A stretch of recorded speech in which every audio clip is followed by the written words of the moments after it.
Donc, bonjour et bienvenue à ce 5e épisode de Board Game Duel, le podcast de jeux de société où deux jeux vont s'affronter dans un duel sans merci selon un thème donné. Je suis votre hôte Vince.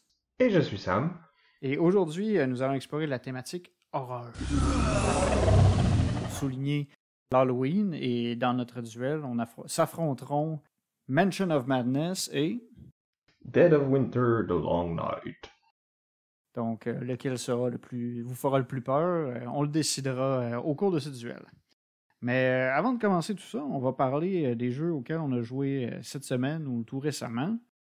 Ouais, fait à noter, vu que c'est un spécial Halloween, on est allé vraiment avec le thème sur tout de A à Z. Donc même les jeux auxquels on a joué dernièrement, ça va être avec une petite thématique effrayante. Ouh. Mais n'ayez pas peur, ne fermez pas votre téléphone. Écoutez l'épisode, là, vous ferez pas de cauchemar avec ça. Peut-être. Il va falloir qu'on te coupe tout de suite, Sam. Parce qu'ils vont avoir peur. C'est correct, c'est de la radio. OK. Au moins, ils ne te voient pas. Oui, merci d'expliquer ma blague, Vincent. C'est vraiment ça de la bonne comédie, expliquer les blagues textuellement. Bon. Fait que, trêve de plaisanterie.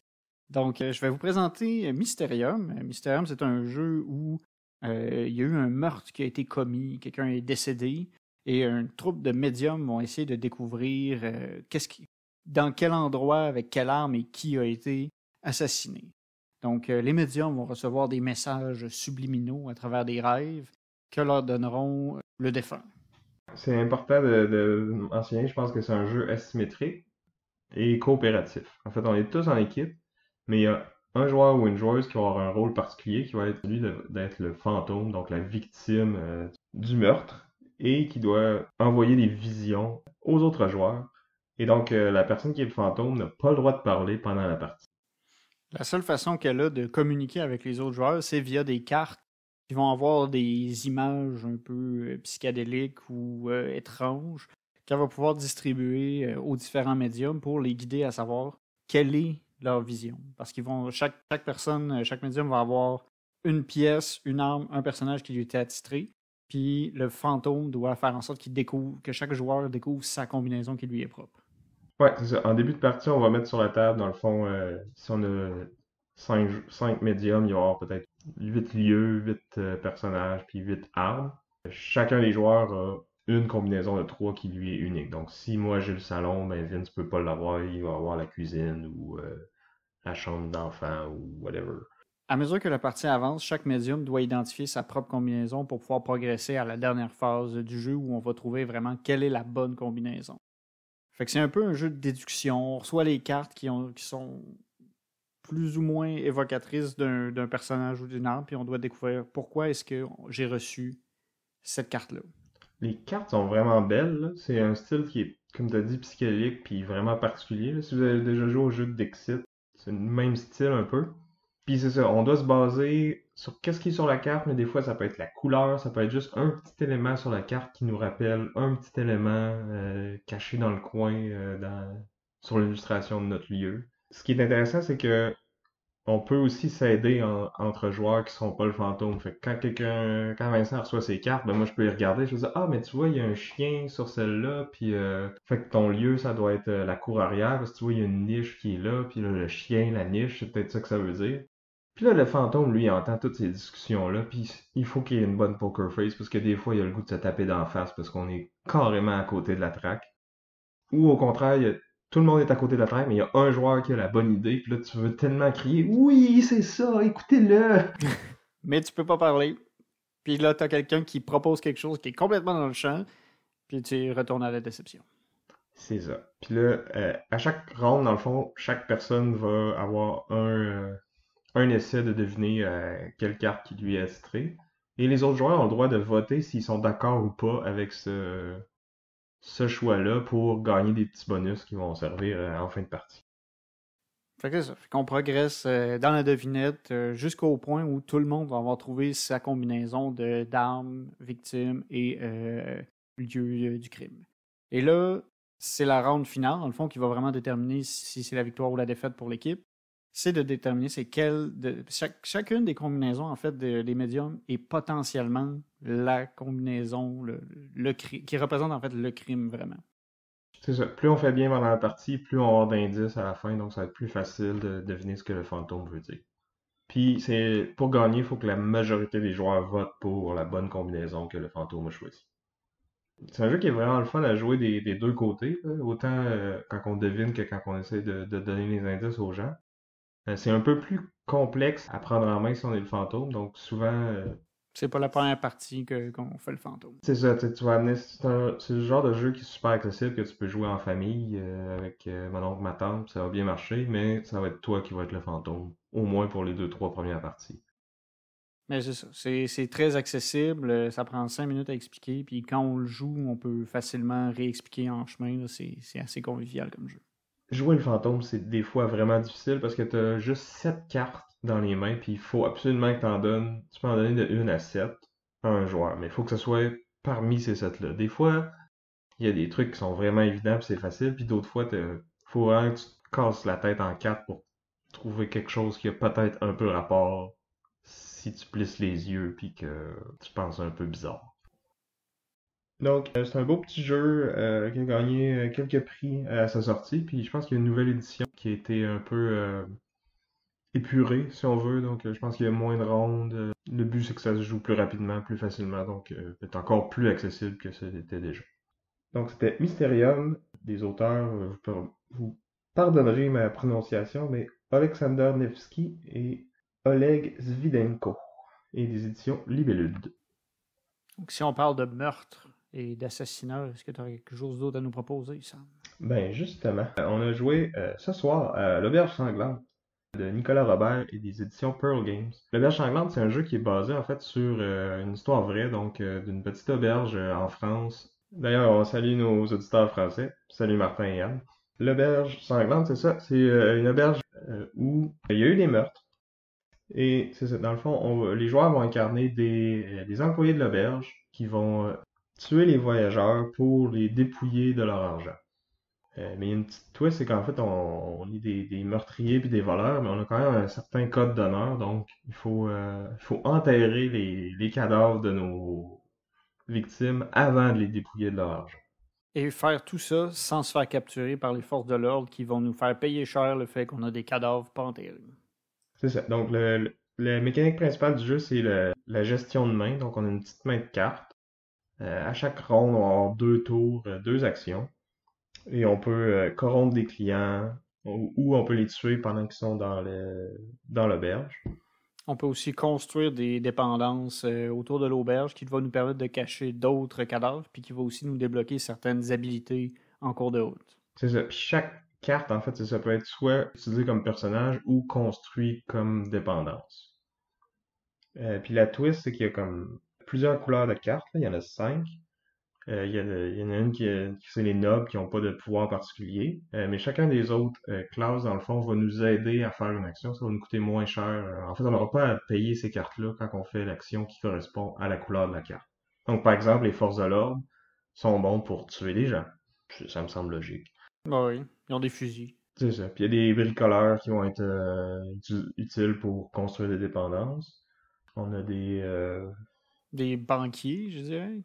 ouais, des journaliers. En tout cas, il y a une couleur que ça sert à corrompre. Ouais, peut-être avec l'argent, ça aurait du sens. Ouais, puis le symbole en plus, c'est une petite liasse de billets. C'est ça. Puis finalement, on a aussi les religieux qui aident à enterrer les cadavres.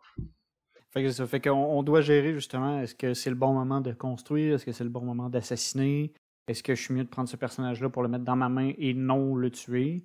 Il y a aussi une gestion des chambres, parce que si chaque joueur a une chambre qui lui est attitrée au début du jeu, et s'il y a des voyageurs qui restent en vie dans notre chambre, ben on ramasse de l'argent avec ces voyageurs-là.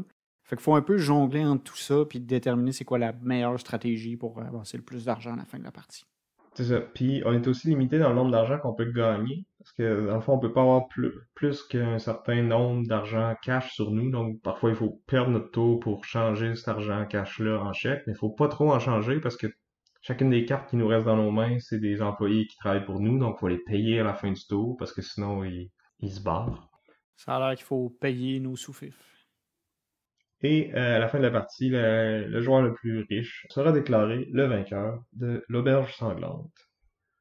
Finalement, un autre jeu qu'on a essayé ensemble il n'y a pas si longtemps, c'est le jeu London Dread de Asger Johansson et des éditions Grey Fox Game. C'est un jeu coopératif de programmation. Il y a aussi un petit élément de gestion de main. Dans le fond, pour une petite mise en contexte, le jeu se passe à Londres, surprise, à l'époque victorienne. Dans le fond, il y a le jeu nous offre différents scénarios qui sont tous reliés, mais on peut les rejouer ou on peut en jouer un sans avoir joué les autres, là. Il y a une espèce d'histoire en continu, mais qui est plus comme une trame de fond qu'une histoire en profondeur, là. C'est quand même secondaire au final au jeu, où est-ce que vraiment tu vas plus regarder qu'est-ce qui est sur le plateau que ce qui se dit dans l'application. Ouais, mais tu sais, l'histoire est quand même bien faite, là. Puis justement, il y a une application qui vient avec le jeu qui va nous lire les petits moments narratifs. Tu sais, il va y avoir des effets sonores puis tout ça. C'est vraiment une belle production. Donc c'est ça, on est à Londres. Il y a une espèce de conspiration, là. Il y a des gens qui sont ciblés pour être tués, puis les joueurs incarnent des enquêteurs qui sont un peu mêlés à ça malgré eux-mêmes, qui essayent de se démêler dans tout ça, d'éviter d'être tués. Le scénario qu'on a fait, c'était le deuxième. Il fallait en fait aller avertir le plus de gens possible. Dans le premier, à la fin, on avait trouvé une liste de victimes potentielles. Et là, on essaie d'aller les convaincre de s'enfuir de Londres pour leur éviter une fin tragique et prématurée. Fait qu'au début de la partie, il va y avoir 4 quartiers de Londres, puis il va y avoir des cartes face cachée dans chacun de ces quartiers-là. Puis là, au début, on a 15 minutes pour faire notre programmation. Fait que là, dès que c'est parti, on peut commencer à revirer ces cartes-là. Et il y a certaines cartes qui sont cachées, il y en a au moins une par quartier, qui va être des plot cards ou des cartes. De l'histoire, du scénario. C'est ça. Donc, ces cartes-là doivent absolument être révélées pour que le scénario puisse être réussi. Donc, faut retourner des cartes jusqu'à temps qu'on ait au moins toutes les plot cards. Puis on peut en retourner d'autres après ça, si on le désire. Mais si on décide d'arrêter, là, on peut commencer la programmation. C'est ça. Puis chaque carte qu'on retourne, c'est en fait un défi qu'on doit résoudre. Puis chacun des défis va avoir différentes icônes qui vont être dessus. Puis chaque joueur incarne un enquêteur qui va avoir Des aptitudes, dans le fond, qu'il y a des symboles correspondants. c'est ça. Donc si moi j'ai un personnage qui est bon pour la diplomatie puis la subtilité, ben, je vais être bon pour faire les challenges qui ont rapport avec ça. Puis de l'autre côté, il peut y avoir quelqu'un qui est un peu plus bourrin, puis qui va combattre, puis ça va être différents challenges comme ça différents challenges doivent être complétés par les joueurs. Et la plupart des cartes pourront pas se faire, en fait, par un seul joueur. Fait qu'il va falloir combiner les efforts de différents joueurs pour pouvoir compléter les différents défis. Fait que c'est là où il y a un peu de travail de cerveau.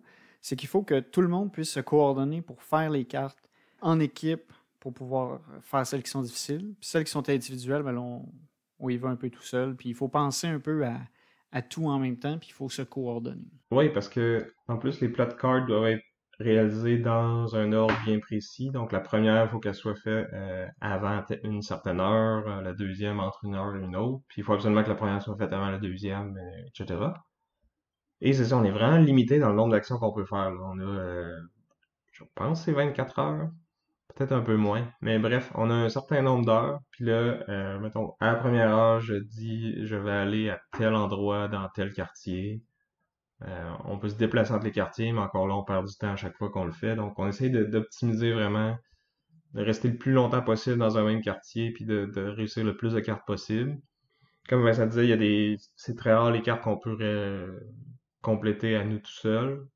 Faut soit se coordonner avec les autres, ou on a un paquet de cartes communs qu'on peut aller piger dedans et qui va nous rajouter des symboles. Mais c'est au hasard, dans le fond. On pige une de ces cartes-là. Chaque challenge qu'on complète va aller dans ce deck-là. Donc, il y a des éléments qui se rajoutent, mais c'est pas tout le temps les mêmes, c'est pas tout le temps les bons, on sait pas c'est lesquels qu'on va piger, donc on peut en piger autant qu'on veut. Si on est chanceux, on peut en piger une, puis avoir tous les éléments qu'on a besoin pour compléter le challenge. Parce que chaque challenge va avoir un certain nombre de symboles dessus, deux ou trois, puis il va y avoir un nombre qui est associé, fait qu'il faut avoir ce nombre de symboles-là, peu importe la combinaison. Donc si c'est des points puis des serpents, puis que c'est 5, ben je pourrais avoir 4 points puis un serpent, puis ça marche. Ou 3 et 2, et vous voyez le genre. Fait que c'est ça. Fait qu'un premier chapitre va se passer comme ça. On va se promener à travers la ville. On va essayer de résoudre le plus de cartes possible. On va essayer de réviser les plot cards. Et là, on arrive à la fin du chapitre. Toutes les cartes qu'on n'aura pas réalisées vont augmenter le dread, la menace, la terreur dans la ville. Et ça va influencer, dans le fond, la fin de la partie. Parce qu'on va avoir quelques chapitres, justement, selon les scénarios. Il y a plus ou moins de chapitres à réaliser comme ça où le dread va juste s'accumuler. Puis on arrive à la fin comme au combat final contre le boss. Puis là, selon comment le dread est accumulé, il va être plus ou moins puissant. C'est ça. Plus il y a de dread, plus le boss va être difficile à battre. Donc c'est un peu le point faible du jeu, je trouve, le combat final contre le boss, parce que jusque-là, on a un jeu qui est quand même assez déterministique. Là. On voit toutes les cartes sont où après qu'on les ait revirées. On programme, puis les choses se passent comme on veut qu'elles se passent. Puis là, après ça, on arrive dans un mode faut pousse ta chance. C'est ça. Dans le fond, en premier, on va avoir des challenges, que là, on peut décider de se retirer à tout moment. Et plus on réussit de ces challenges-là, plus on va avoir de dés pour le lancer, pour l'affrontement final, dans le fond. Fait que là, dépendamment du nombre de cartes qu'on a accumulées ou qu'on n'a pas utilisées, on va réussir plus ou moins de challenges, on va avoir plus ou moins de dés. Puis le combat final, c'est juste prendre toutes les dés qu'on a, puis les lancer. Puis là, c'est un lancer, that's it. T'espères avoir battu le nombre de points de vie du méchant. Qui dépend du nombre de dread que tu avais. Fait que si t'as vraiment bien géré, ça va être un lancer assez facile-ish. Pas tout le temps. Mais c'est ça, c'est un peu comme anticlimatique comme fin. Ouais, vraiment. Moi aussi, c'est ça. J'avais trouvé un peu que ça. Il y a plein d'actions. Tu as un peu d'adrénaline parce que tu as une limite de temps tout le temps. Puis tu penses à ton affaire, tu réfléchis. Puis là, à la fin, c'est. Bon, je roule XD, puis je croise les doigts, puis ça finit là. Malgré tout, je pense que le jeu est quand même bien. Là. Je veux dire, la production est excellente, là. Les cartes sont belles, le matériel est superbe, l'application qui vient avec le jeu est super bien faite. La thématique est cool, là. C'est un peu style Cthulhu, mais sans Cthulhu, là. Mais, tu sais, je veux dire, c'est des trucs un peu mystérieux, des conspirations, des trucs un Ouais. peu horreur, mais pas trop. Ouais, mais c'est plus comme histoire de tueur que de. Mais Ben, en fait, on sait pas, tu sais, parce que ceux qui font les meurtres, je pense, c'est des espèces de cultistes qu'on sait pas trop. ouais. C'est vrai que toi, t'as pas joué le premier scénario, mais le premier scénario, c'était plus ça, là. C'est vraiment, il y a un culte un peu obscur. On essaie de dépêtrer qui est impliqué là-dedans, puis tout ça. Donc, je sais pas, c'est peut-être que les scénarios après, ça devient de plus en plus, Fantastique, mais c'est ça. Fait que ça serait à voir. Donc, c'était London Dread de Asia Johansson et de Grey Fox Games. Fait que ça fait le tour des jeux que l'on a joués récemment, avec une thématique horreur. avec une thématique horreur. On va maintenant passer à notre courrier des auditeurs. Alors Vincent, est-ce que tu peux aller fouiller dans notre sac à courrier, voir qu'est-ce que tu y trouves? Oh, je pense qu'on a quelque chose. Bon, ben, tant qu'à avoir parlé un petit peu d'horreur Lovecraftienne, je pense qu'on va pouvoir commencer à parler de notre duel. Donc, maintenant est venu le moment tant attendu du duel. Donc, pour un jeu à thématique horreur, de mon côté, j'ai choisi le jeu Mansion of Badness, deuxième édition. Et toi, Sam, tu as choisi? Dead of Winter, The Long Night ou Dead of Winter, La Nuit la plus longue en version française. De mon côté, je pense que c'est les Manoirs de l'épouvante en version française. J'ai juste la version anglaise, fait que je suis pas certain de la traduction. C'est important de noter que c'est la deuxième édition. Les auditeurs de longue date vont peut-être probablement connaître ce jeu-là déjà parce qu'il est apparu dans ton top 5 dans l'épisode 1. J'aime beaucoup ce jeu. Il a été designé par Nikki Valence et il est publié par Fantasy Flight Games. Donc, Mansion of Madness est un jeu coopératif de 1 à 5 joueurs qui se passe dans l'univers de Lovecraft. Vous allez faire une enquête, tout le monde est un enquêteur, on va essayer de découvrir quelle intrigue se cache derrière des événements un peu horrifiques qui auront lieu dans un lieu dit. Et on doit justement combattre les forces des dieux très anciens et survivre sans devenir fou. Donc, c'est un jeu aussi qui a beaucoup d'extensions. En fait, il y a 5 extensions que j'allais dire qui sont trouvables et abordables. Donc, c'est un mélange d'exploration de donjons, de résolution d'énigmes. Limite, si vous êtes motivé, ça peut être jeu de rôle, là, mais... Il y a des similitudes, mais tu sais, il y aura pas... on sent pas qu'on est notre personnage. Non, c'est vrai. Le jeu est aussi dirigé par une application. Dans le fond, c'est la principale différence entre l'édition 1 et l'édition 2 du jeu, c'est que dans l'édition 1, on avait une espèce de maître du jeu qui s'occupait de gérer le scénario. Là, tout est géré à l'aide d'une application. Comment le jeu se passe? On lance un scénario, on choisit des personnages qui ont différentes capacités et en plus vont avoir une habilité spéciale. Chaque personnage va aussi avoir un niveau de vie, un niveau de santé mentale qui lui permet de rester à l'horreur. On lance le jeu, on a une petite introduction narrative qui nous explique un peu la situation, pourquoi est-ce que nos investigateurs se ramassent là où ils se ramassent. Rappelle-moi, est-ce que l'application va nous lire ça ou c'est les joueurs qui... Oui, en fait, on a une partie justement qui est la mise en situation est vraiment racontée par un narrateur dans l'application. Une fois qu'on est rendu dans la partie, là par contre, il n'y a plus de narration. Là. Les joueurs vont pouvoir prendre la tablette, l'ordinateur ou peu importe, et ils devront lire par la suite. Donc c'est ça, on commence un scénario, on ne sait pas nécessairement qu'est-ce qu'il faut faire, il va falloir le découvrir à mesure qu'on avance justement dans l'histoire. Donc on va explorer, on va révéler des tuiles qui sont en fait des lieux, on va explorer des bâtiments, des environnements extérieurs pour résoudre l'investigation. Ben déjà, moi, je trouve que c'est... tu sais, l'application, oui, c'est bien parce que ça permet qu'il n'y ait pas un joueur qui est comme un peu contre tout le monde puis qui a pas tant de fun, que son fun, c'est plus de s'assurer que... Que tout fonctionne qu'un fois, ouais. Moi, j'aime le fait que justement tout le monde joue pour vrai. C'est ça. Mais en même temps, je trouve qu'ils ont pris un peu de liberté avec ça, puis que c'est souvent, tu sais, les combats, on sait pas trop comment que ça fonctionne. Tu sais, ben, non, on sait comment ça fonctionne, mais je veux dire, ce que je veux dire, c'est que si je décide d'attaquer le monstre, tu sais, mon personnage, il a 6 stats différentes, je pense. Avant de l'attaquer, je sais pas c'est laquelle que je vais utiliser. D'une fois à l'autre, ça sera pas tout le temps la même. Que je réussisse ou pas mon attaque, ça sera pas tout le temps le même threshold qu'il faut que j'atteigne avec ces habilités-là. Des fois, je vais faire un certain nombre de dommages. Des fois, ça va être le nombre de succès que j'ai. Des fois, c'est le nombre de succès que j'ai plus mon arme. D'autres fois, non. Il y a des objets qui sont des spells, des sorts. Fait que quand je lance un sort, ça se peut que ça marche, ça se peut que ça marche pas. J'ai des chances que ça me repète d'en face. Moi, c'est un aspect qui me dérange un peu, là, que, tu sais, je peux pas calculer si c'est une bonne idée ou pas d'attaquer le monstre. C'est vrai qu'il y a un gros aspect aléatoire justement quand on va attaquer des monstres. C'est sûr que le jeu non plus n'est pas axé sur les combats, c'est beaucoup plus axé sur l'investigation, trouver qu'est-ce qu'il faut faire pour gagner, puis après ça, le faire. Au niveau des combats, je suis pas tout à fait d'accord avec toi qu'on ne sait pas c'est quoi les stats qui sont importantes. Parce qu'il y a différents types d'armes. Selon si ça va être des armes de mêlée ou des armes à distance, il y a souvent 2 stats qui sont importantes pour les différents types d'armes. Fait que tu sais, quand tu veux faire des sorts, tu sais qu'il va falloir que tu aies du lore ou du will. Mais c'est ça, c'est un ou l'autre.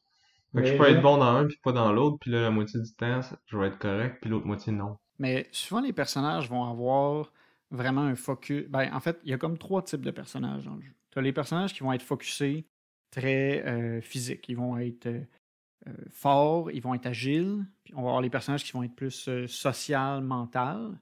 Puis on a les personnages qui vont être très équilibrés. Fait qu'on a ces 3 types de personnages-là. Puis quand tu vas attraper des objets, il faut que tu aies en tête qu'il faut toujours que tu maximises un peu les forces de tout le monde. Fait que tu sais, tu vas essayer de maximiser justement l'utilisation des bonnes stats de chacun des personnages. Les personnages ne sont pas équilibrés. Ça, c'est vrai. Il y a des. Pour avoir joué quand même pas mal, il y a des personnages, puis il y a des combinaisons de personnages qui sont vraiment meilleurs que d'autres. Puis en fonction des scénarios aussi, ça varie. Il faut un peu...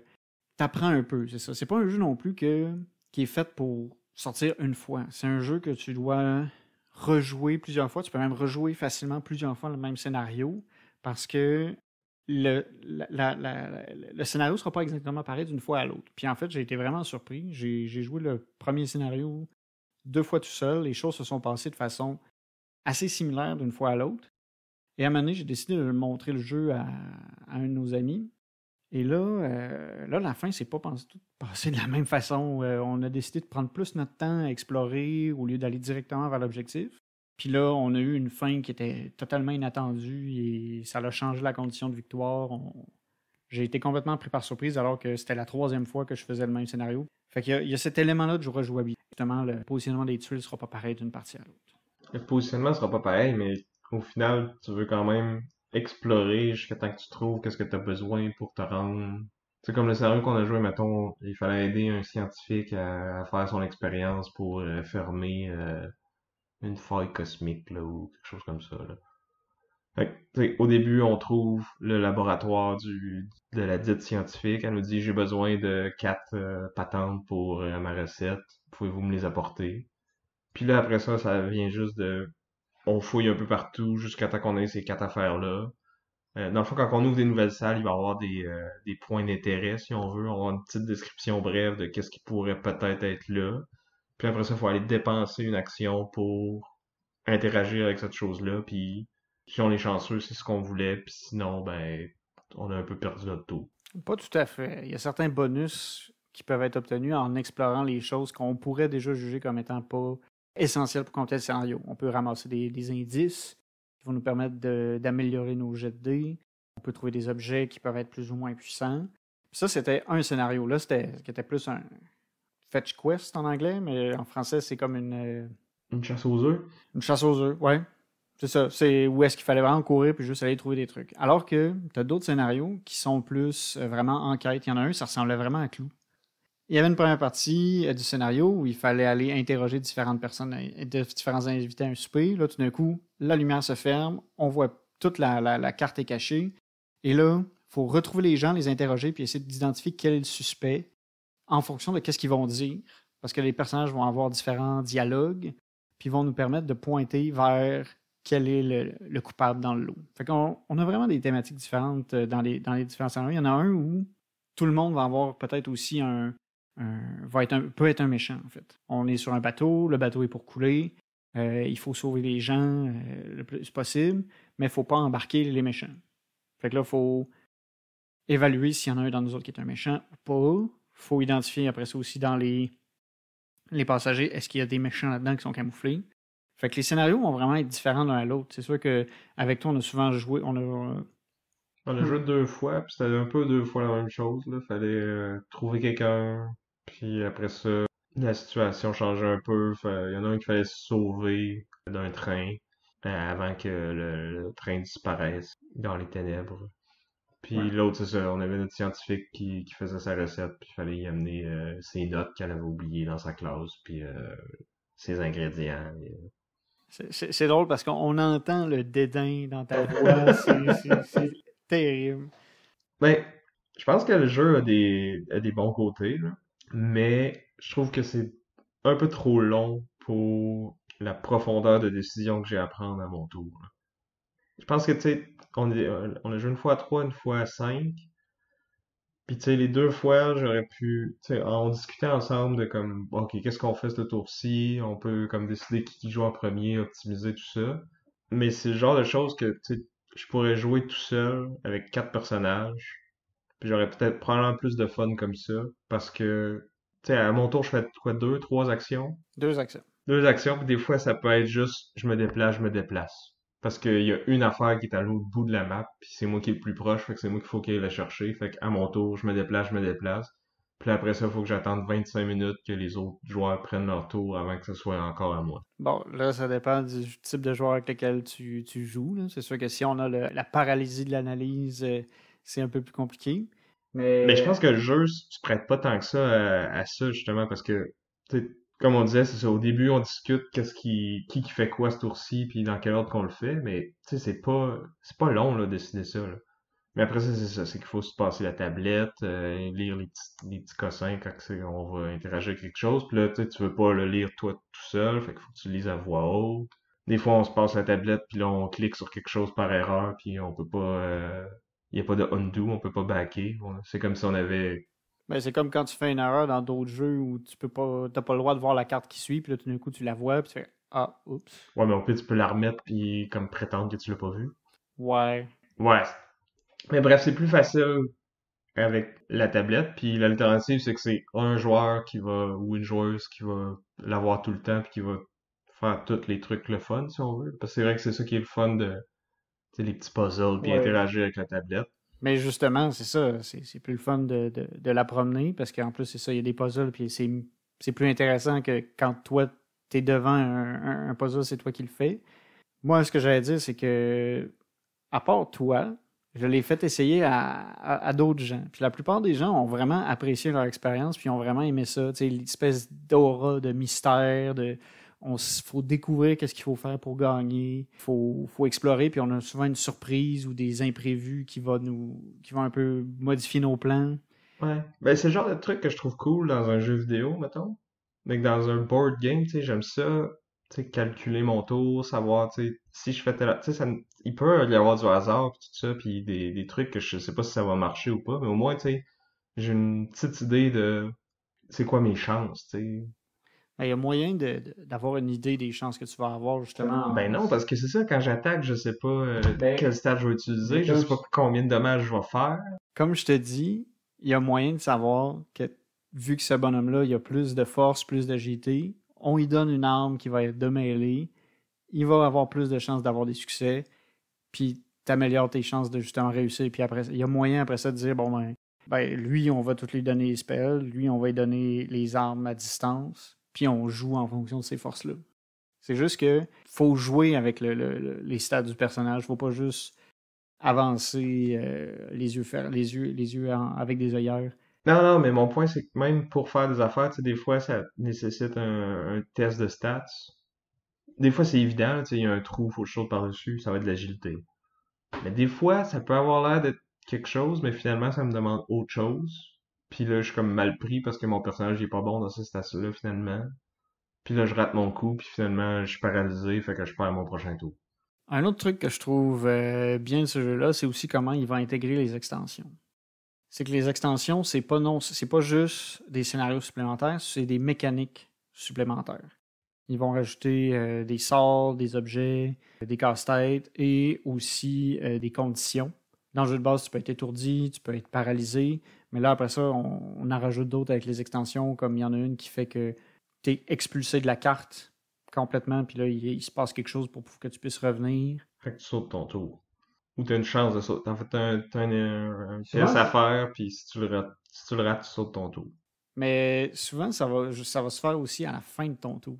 Ça, c'est bien parce que justement, t'es pas obligé de tout nous pitcher au début du jeu les règles pour ces conditions-là, là. Tu peux les expliquer au moment Où ce qu'ils vont où ce arriver. que ça arrive. Oui, parce qu'il y a vraiment beaucoup de règles là, au final. Quand tu ajoutes les extensions, puis tu ajoutes toutes les règles spécifiques à chaque extension, ça en fait quand même beaucoup, mais tu pas besoin de passer au travers de tout ça pour faire une partie. Mais le, le petit défaut de ça, par contre, c'est que des fois, justement, comme dans notre dernière partie, à un moment donné, il y a des trucs qui ont commencé à prendre en feu. Donc là, il a fallu qu'on arrête la partie, que tu retournes ouvrir le livre de règlement pour rechecker c'est quoi les règles du feu, comment que ça spread, comment qu'on peut l'éteindre. Tu sais, je te blâme pas là, de pas savoir tout ça par cœur parce que ça arrive pas à toutes les parties, tu connais peut-être pas les règles. Fait que là, c'est ça. Faut que t'arrêtes en plein milieu de la partie. Ça casse le rythme un peu de juste rechecker les règles pour ce petit élément d'extension-là qui est pas là tout le temps, tu sais. Mais comme tu dis, c'est un jeu qui est le fun si tu le répètes souvent, puis là, à force que tu y joues, tu sais, ces règles-là, tu finis par les apprendre. Oui, puis c'est l'ambiance aussi qui est intéressante. Tu as comme tout le temps une petite musique de fond, qui te met dans ton mood un peu plus horreur. Faut que tu embarques un peu aussi, là. Ouais, mais tu sais, comme on a parlé de London Dread tantôt, il y a aussi ça, là, il y a une petite trame sonore pendant que tu fais ta planification, tout ça. Je pense qu'il en propose une pour pendant la résolution aussi. mais ça prend pas toute la place, puis tu sais, le jeu, il se joue rapidement, là. Tu sais, ça nous a pris quoi, 1 heure? Ouais, c'est vrai que Mansion of Madness, ça peut être long. Il y a des scénarios qui sont quand même très longs, là. Ça a pris plusieurs heures à passer au travers. C'est pas un jeu que tu joues Tu décides on pas the ça sur fly. un coup de tête, genre, on a fini de jouer une première partie à soir, je lance dans Mansion of Madness. Ok, non, c'est genre, c'est un gros jeu que tu prévois, tu vas jouer à ça aujourd'hui, puis ça va être ça. Ouais, tu dédies un peu ta soirée à ça. Puis c'est ça, nous on a joué 2 fois ensemble, puis ça a été 2 fois des scénarios courts, puis tu sais, je trouvais déjà que la partie était un peu trop longue à mon goût à moi. Donc, tu sais, je serais pas intéressé à faire un scénario plus long, même si peut-être qu'il rajoute des éléments plus intéressants, puis des décisions plus complexes que juste où est-ce qu'on va, puis dans quel ordre, tu sais. Fait que je pense que, en tout cas, pour moi, le jeu aurait intérêt à être raccourci un peu. Il y a moyen de jouer vite en court-circuitant l'aspect narratif, parce que l'aspect narratif ajoute un peu à l'atmosphère horreur, mais il y a moyen de jouer le jeu juste en regardant bon, il me faut tant de succès, blablabla, il me faut ça, je roule. Ouais, mais là, si tu fais ça, il y a d'autres jeux qui ont ce genre de mécanique-là puis qui le font mieux, là. Si tu veux jouer à Mansion of Madness, c'est justement pour l'ambiance puis tu sais, tout le flafla autour, là. Mais c'est ça, tu sais, je considère que le jeu, il a ses qualités puis tout ça, c'est peut-être juste pas un jeu pour moi. Tu sais, je suis pas un gros fan de coop en général. Surtout ceux que un joueur peut comme trouver à lui tout seul le chemin optimal que toute l'équipe devrait prendre, mettons. Ouais, mais l'idée du jeu coop, c'est aussi l'interaction avec les autres joueurs. Ouais, mais c'est ça, mais je trouve qu'il y en a pas là-dedans. Ben, tu décides en groupe, OK, on pourrait aller là, on pourrait aller là. Ah, toi, tu pourrais prendre cet objet-là, puis là, on se Ouais, mais c'est ça, mais coordonne. c'est comme tellement évident, puis comme, c'est sûr que c'est le gros bourrin qui va prendre l'épée, puis que c'est celui qui est intelligent qui va prendre le spell, tu sais, c'est pas, y a pas beaucoup de réflexion à avoir, je trouve. En tout cas, pas assez pour 5 personnes. C'est juste pas un jeu pour moi, on va le dire comme ça. Mais, tu sais, ça me dérangerait pas d'y rejouer. Je vais jamais comme le demander. Mais tu sais, si, mettons, tu me dis, ah, à soir, j'ai le goût qu'on joue à Mansion of Madness, ben, il y a des chances que je vienne parce que ben, ma copine, elle l'aime beaucoup, elle aussi. Fait que ça me dérange pas d'y rejouer. Je pense qu'avec ça, on fait le tour de Mansion of Madness. Puis là, maintenant, Sam, parle-nous de ton jeu, là, de zombies, puis tout ça, là. Espèce de concept réchauffé qui est utilisé à outrance partout. On s'entend que, oui, il y a beaucoup de jeux de zombies, mais Cthulhu, c'est pas bien plus original. Fait que, C'est garde-toi l'horreur. une petite gêne quand même. Mais oui, c'est deux concepts clichés qui sont utilisés dans beaucoup de jeux, les zombies et Cthulhu. Donc, mais on s'en sort pas, c'est l'Halloween. Donc, Dead of Winter, The Long Night, c'est la version à laquelle on a joué. Dans le fond, il y a comme deux jeux, Dead of Winter, A Crossroad Game, qui est sorti en premier, puis The Long Night, qui est sorti 1 ou 2 ans plus tard, qui est un standalone expansion qui appelle. Donc, c'est possible de combiner les deux jeux ensemble, mais on peut acheter seulement The Long Night puis jouer avec ce set-là. Ça m'a surpris, en fait, parce qu'en plus, pour un standalone expansion, je trouve qu'il y a vraiment beaucoup de contenu quand même. Ouais, il y a autant de matériel. En fait, il y a plus de matériel que dans le jeu de base. Chacun des deux va avoir le même nombre de personnages, puis le même nombre de Crossroad cards, là, on reviendra à ça plus tard. Puis en plus, il y a des modules de plus. Donc si vous avez juste un à acheter, achetez The Long Night. Là, la question se pose même pas. Fait que là-dedans, on incarne, chaque joueur est un groupe de survivants qui partagent une même colonie, là. On se le cachera pas, là, c'est très inspiré de Walking Dead.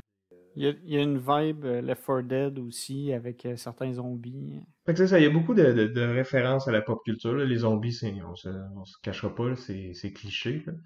Puis le jeu a un ton un peu à la Zombieland film. Donc, Il se prend pas tant que ça au sérieux. ben, oui puis non, parce que les Crossroad Events vont être vraiment sérieux, mais le jeu a un humour vraiment particulier sur, dans le fond, les noms qu'ils vont donner aux cartes. On va y revenir un peu plus tard. On a une colonie de survivants dans un apocalypse de zombies. C'est l'hiver, il fait froid. Le jeu va nous proposer différents scénarios. Il y en a des courts, des moyens, des longs. Et donc ça va être un objectif principal que la colonie collectivement doit accomplir. Fait qu'à la base, c'est un jeu coop, mais pas non plus totalement. C'est ce qu'ils appellent coopétitif. Fait que c'est à la fois coop et compétitif parce que oui, il y a un objectif commun qui doit absolument être atteint pour qu'on puisse remporter la partie, mais chaque joueur va avoir aussi un objectif personnel. Dans le fond, à la fin d'un round, si l'objectif commun est accompli, la partie va se terminer. Puis si je réussis mon objectif personnel, je gagne la partie. Fait que tout le monde peut gagner, ou une seule personne peut gagner, ou la moitié des joueurs peuvent gagner. Et comme tout bon jeu coopétitif, il peut avoir un genre de félon. Ouais, un trade caché. En fait, c'est pas tous les jeux coopétitifs qui vont avoir un trade caché, mais celui-là, il y a une possibilité d'en avoir un. Donc, au début de la partie, on va prendre un certain nombre de cartes qui va dépendre du nombre de joueurs, qui sont des objectifs personnels. Puis il y en a un dans ce paquet-là qui va être un objectif de trade. Donc, la personne qui le traite, pour gagner, il faut pas que la colonie réussisse son objectif commun. Il faut plutôt que le moral tombe à zéro, qui est normalement une condition de défaite pour tout le monde. Mais si on est le traite, c'est une de nos conditions de victoire. Donc, il faut à la fois que le moral tombe à zéro et qu'on réussisse notre objectif personnel.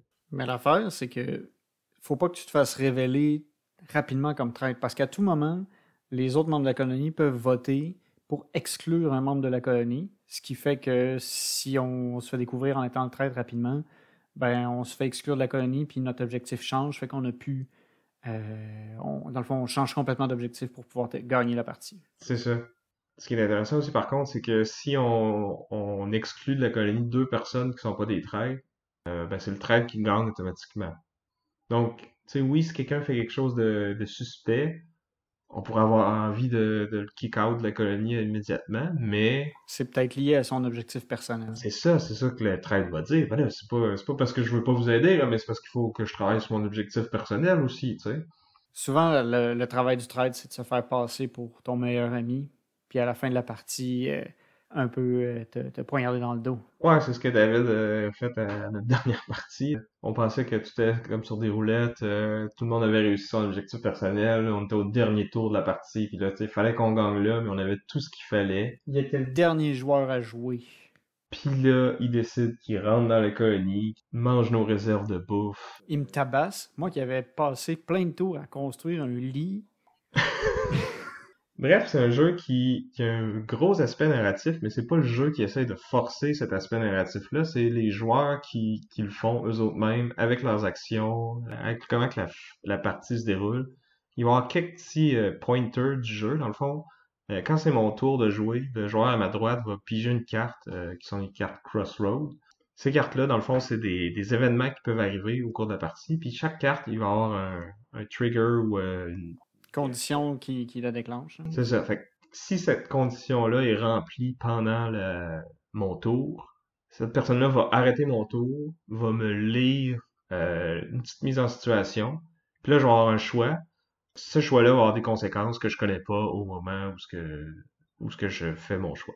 Puis tu sais, les éléments déclencheurs, ça peut être tel personnage est en jeu et à tel lieu. Parce que dans le fond, on a le plateau, il va y avoir la colonie, mais il va y avoir différents lieux comme l'école, l'hôpital, etc., etc. Donc, si tel personnage s'en va à tel lieu, ou si quelqu'un se gratte la tête pendant le tour de la personne, ou si deux joueurs partagent Le même espace. le même espace, on arrête, on prend une petite pause, on lit la carte, on fait un choix. Des fois, tous les joueurs vont être impliqués dans ce choix-là. Des fois, c'est seulement le joueur en train de jouer son tour. Fait que ça vient un peu pimenter la partie. Des fois, tu fais rien, hein, puis ça déclenche. Hein. C'est ça. Je pense que les 3 premiers tours où j'ai joué, paf, événement aléatoire. Mon bonhomme, je pense qu'il s'est d'abord gelé. Il y en a un qui est mort, puis après ça, il y en a un qui a fallu que je décide si t'allais me couper une jambe ou pas. Ouais, pis t'en as un qui chialait parce qu'elle était végétarienne, puis que on mangeait de la viande parce que c'était tout ce qu'on pouvait trouver dans cette apocalypse de zombies. Ouais. Fait que là, t'avais le choix entre soit faire une scène, Puis rendre tout le monde malheureux, ou moi-même, ou juste moi être malheureux. puis là, dans le jeu, il y a une mécanique qui est, dans le fond, chaque joueur va avoir plusieurs personnages dans son groupe de survivants, puis les personnages vont pouvoir accumuler des blessures, puis quand ils en ont trois, ce personnage-là meurt. Mais il y a certaines blessures qui sont du désespoir. Donc, le personnage de Vincent, parce qu'il est obligé de manger de la viande, a accumulé du désespoir. Puis là, si on en a trop, ben, On ça quitte. sous-entend que le personnage, peut-être, va décider de quitter la colonie puis d'aller marcher parmi les zombies. Ouais. Ouais, faut peut-être faire attention avec ce. C'est ça, le jeu aborde beaucoup de sujets qui sont... tu sais, il y a certaines cartes qui sont Mature. flaguées comme étant sujets sensibles ou matures. Donc, si vous avez des joueurs plus à fleur de peau sur ces choses-là, peut-être enlever ces cartes-là. Donc, c'est facile de... Tu sais, t'as la pige, tu vois qu'il y a le petit symbole dessus, fait que t'en prends une autre à la place. Puis, fait que c'est ça, ça va aller chercher des sujets sérieux, mais en même temps, le jeu se prend pas tant au sérieux parce que T'as un personnage, c'est un singe. ouais. Ou, tu sais, pendant la partie, on peut découvrir différents objets qu'on peut équiper à nos personnages pour les aider. Puis il y en a une catégorie d'objets qui sont des livres. Puis là, tu sais, les titres des livres, c'est genre Scream Your Pain Away. Fait que là, t'es capable de prendre une blessure de plus que les autres. Fait qu'il y a des petits clins d'œil, des petits Easter eggs dans les illustrations sur les cartes qui rajoutent un peu de vie au jeu. Le cast de personnages est vraiment divers, là. On a de toutes les nationalités, on a des... Ça représente bien la communauté LGBTQ+, des aveugles, des handicapés dans le jeu de base. Mais il y a aussi, comme tu dis, un singe. C'est dans le fond, le singe, il vient de la compagnie Raxxon, qu'on soupçonne qui est la compagnie qui a créé les zombies qui sont responsables de l'apocalypse. Petite vibe Resident Evil, encore une autre référence. C'est ça, il y a plein de petits clins d'œil comme ça. Puis c'est ça, le singe, dans le fond, il va être vraiment bon pour aller chercher les objets à Raxxon. Donc, si on joue avec cette expansion-là, ça nous rajoute un bon niveau de difficulté, là, parce qu'il y a comme des super zombies qui vont apparaître au cours de la partie. Mais on peut aussi aller fouiller l'usine de Raxxon, donc puis trouver des espèces d'armes science-fiction, là, des fusils laser ou des lance-bombes. Qui est une zone, c'est ça, à haut risque. En fait, qu'on y aille ou pas, il va y avoir des super zombies qui vont Ouais. apparaître. Fait qu'on est aussi bien d'y aller pour se donner une chance de... Il y a aussi la mécanique des crises. Fait que, tu sais, à chaque tour, tout le monde va avoir un peu à gérer une situation puis à donner un peu du sien pour régler un problème que si on règle pas, il va avoir un malus pour l'ensemble du groupe. C'est ça. Mais au moins, on sait d'avance ça va être quoi la conséquence. Fait qu'on peut collectivement décider, ouais, ça vaut peut-être pas la peine d'investir ces ressources-là là-dedans. Celle-là, on va le laisser aller. Ou à l'inverse, oh, ça serait vrai. Tu sais, si on le réussit pas, on perd la partie parce que notre morale va tomber à zéro. Collectivement, on va jouer les cartes face cachée pour contribuer à la crise. Puis à la fin du tour, on va mélanger les cartes qui ont été jouées. Puis on va les révéler une par une. Puis ces cartes-là doivent être d'un certain type, là. Si la crise, par exemple, c'est il manque de médicaments à la colonie, ben il faut donner des cartes avec le symbole médicament. Puis chaque carte qui est pas un médicament va annuler une des cartes médicaments qui est déjouée. Donc, Mais tu sais, c'est là où le trade peut aussi jouer son jeu. exact. Il va dire qu'il a contribué à la crise ou qu'elle a contribué à la crise. Puis là, finalement, ben oui, elle a contribué, mais ouf. Mais ça, c'est tout donné caché. Exact. Fait que c'est ça, on sait pas trop c'est qui le traite. Sauf que chaque carte, dans le fond, ça va être Il y a écrit moyen de dessus. déduire, ouais. Ouais, ça va être écrit dessus de où est-ce qu'elle vient. Parce qu'au début de la partie, on a des starter items. Mais pendant la partie, on peut aller visiter les différents lieux, là, donc. Et à chaque lieu, les objets qu'on ramasse là, ça va être écrit dessus d'où est-ce qu'ils viennent. Donc, si je suis le traître puis que je suis à l'école, ben, si je veux contribuer à la crise avec des cartes de l'école, ben, faudrait que je m'assure qu'il y a au moins un autre joueur qui est venu à l'école aussi, parce que sinon, ça va être facile de savoir que c'est qui a mis cette carte-là dans le paquet, tu sais. Hein, Vincent? Ouais. Moi, j'avais mis de louche. Pas dans la dernière partie, mais je me rappelle de la première fois que tu avais joué, tu Ouais. avais mis une carte du poste de police, puis il y avait juste toi qui avais été au poste de police. Ouais, Fait ça que t'as avait été été un peu. exclu de la colonie pas même longtemps après. Ouais, ça arrive, ça. C'est bien parce que quand on se fait exclure de la colonie, ben notre partie est pas finie, là. On va continuer à jouer. La seule chose que ça fait, c'est qu'on peut pas retourner à la colonie. Puis on va recevoir un nouvel objectif personnel qui est spécifique aux exclus. Donc ça change un peu où est-ce qu'on voulait aller, qu'est-ce qu'on doit faire. Mais on peut quand même continuer à interagir avec les autres joueurs. On peut décider de tanker leur game parce qu'on est fâché qu'ils nous aient exclus. Ou Ouais, moi, présenter l'autre joue et décider de les aider pareil. ben, ça dépend aussi de ton objectif personnel dans ce temps-là. Ça va influencer la suite. C'est ça. Tu peux toujours aussi leur taper dessus parce qu'il y a aussi moyen d'attaquer les autres joueurs si jamais tu le veux vraiment. C'est ça. Ou si t'es le trade puis que t'as besoin d'aller leur voler un objet ou que ça fait partie des objectifs personnels. Fait qu'il y a des règles pour toutes ces affaires-là. Un truc qui est frustrant, et je l'ai vécu au début de la dernière partie qu'on a jouée, c'est que tu peux perdre un personnage gratuitement juste en déplacement. Puis tu peux rien faire pour le bloquer. Puis. Ben, c'est pas vrai. Tu peux utiliser de l'essence pour te déplacer sans danger. Mais ça, faut que tu l'ailles avant. Mais au début du jeu, t'as pas nécessairement d'essence. Pas nécessairement. Moi, j'avais pas d'essence. J'ai décidé de déplacer mon bonhomme. En plus, j'étais content de ce bonhomme-là. Là. J'étais bon en combat, j'étais prêt. Puis en plus, je pouvais tuer des zombies dans d'autres lieux à distance. J'étais super content de ce bonhomme-là. Je le déplace. J'ai juste mes objets de départ, j'ai pas d'essence. Il meurt. Parce que j'ai roulé un D12 qui disait « Ton bonhomme meurt ». Ouais, t'as une chance sur 12 que ça arrive. C'est chanceux parce que là, il a tué juste une personne. Parce que quand tu roules ce dé-là, puis que tu meurs, tu as une chance après ça de tuer toutes les autres personnes qui sont à la position où tu t'en allais. Fait que ça peut. La partie peut finir d'un. Ben, en même temps, c'est thématique. Tu sais, ce dé-là, il représente les dangers des déplacements puis des combats contre les zombies. Puis t'as la fameuse dent là, que t'as pognée cette fois-là, qui est t'as une chance sur 12 de l'avoir, mais quand tu l'as, c'est ça. Dans le fond, t'as été mordu par un zombie. Tu t'en es pas rendu compte au début. Puis là, quand tu retournes avec les autres, ben, t'as une chance de te transformer toi-même en zombie puis d'attaquer les autres. Ouais. Fait que moi, j'ai commencé la partie avec un bonhomme parce que mon deuxième était mort instantanément. Mais au final, t'as eu une bonne partie pareille, là. Je veux dire, t'avais quand même réussi ton objectif personnel à la fin. Ouais. On était en voie de réussir l'objectif commun. Si ça avait pas été poignard dans le dos de David, mais on a eu une belle expérience. Pareil. Moi, j'aime bien ça. Moi, j'aime ton jeu, toi, t'aimes pas mon jeu. Ça arrive, ça. C'est ça. Fait que tu vois, vous savez qui a le meilleur jeu. Clairement, il y en a un que les deux on aime. Ouais, mais Mansion of Madness qui est comme un peu plus accessible, puis on est moins fâché à. Mais en même temps, il peut y avoir un trade dans Mansion of Madness aussi. Ouais, les chances qu'il y ait un trade, par contre, sont vraiment. Il y a un scénario dans lequel les chances sont plus élevées, mais de façon générale, il y a quand même peu de chances qu'il y en ait un. Puis au final, dans les scénarios plus normaux, on va dire, c'est juste si quelqu'un devient fou, il peut peut-être devenir un trade. Ben, si vous aimez vraiment pas les trades, il y a moyen de jouer Dead of Winter en full co-op. Chaque carte objectif commun a un côté hardcore, si on veut. Fait que là, on peut utiliser ce côté-là, puis pas mettre d'objectif de trade. Ça peut être pour vous.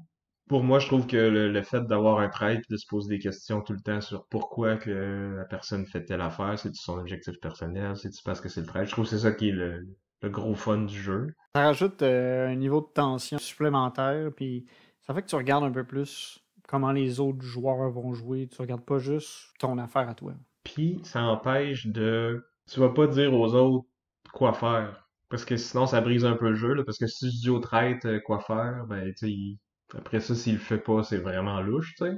Tu sais, ça restreint les alpha players, là, ou Ceux qui dirigent tout le jeu pour les autres. Là. C'est ça. Donc, on fait pas ça avec ce jeu-là parce que sinon, justement, ça brise un peu le jeu. Donc, ça règle ce problème-là qu'on peut avoir parfois avec d'autres jeux coop, comme par exemple Mansion of Madness. Il y a moyen aussi de pas faire ça. Ouais. Tout le monde va avoir son opinion différente. Ouais, non, c'est pour vrai le quarterbacking puis le alpha player, je pense que c'est plus un problème de joueur qu'un problème de jeu, si on veut. Ouais, non, définitivement. Mais je sais, moi, que j'ai parfois ce défaut-là pour les jeux coop. C'est une des raisons pourquoi j'aime. Ah, pas juste les coop, hein?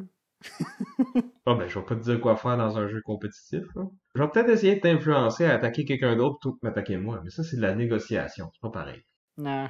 Donc, c'est ça, moi je trouve que Dead of Winter, même s'il y a aussi un thème un peu cliché, je trouve qu'il l'amène d'une façon un peu plus fraîche, un peu plus originale.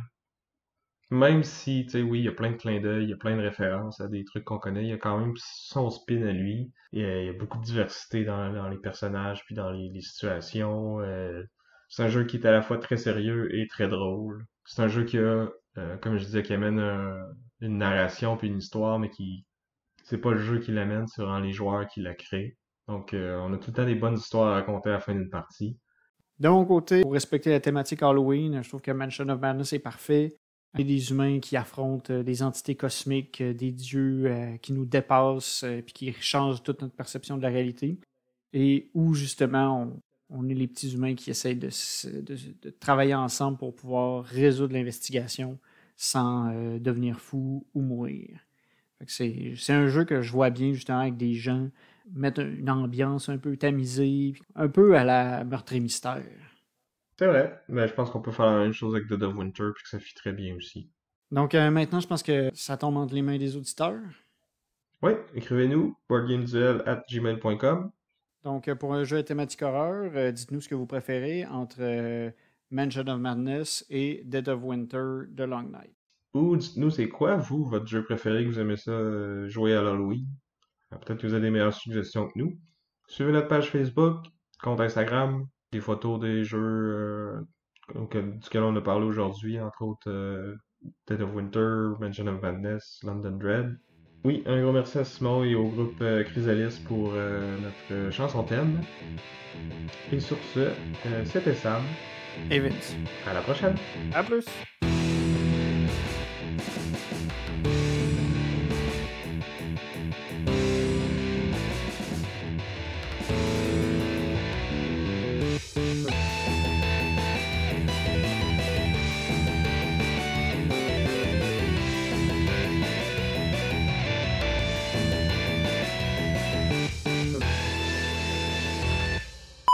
Deux jeux vont s'affronter dans un duel sans merci en respectant une thématique donnée. Donc, je vais reprendre, donc c'est le 5e épisode. OK.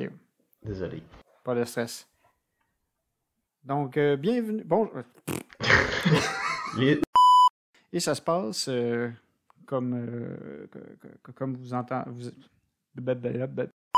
La lumière fermait, tous les plateaux s'obscurissaient. Devenait obscur. Devenait obscur. Oui, OK. S'assombrissait. S'assombrissait. C'est ça, en tout cas. Il faisait noir.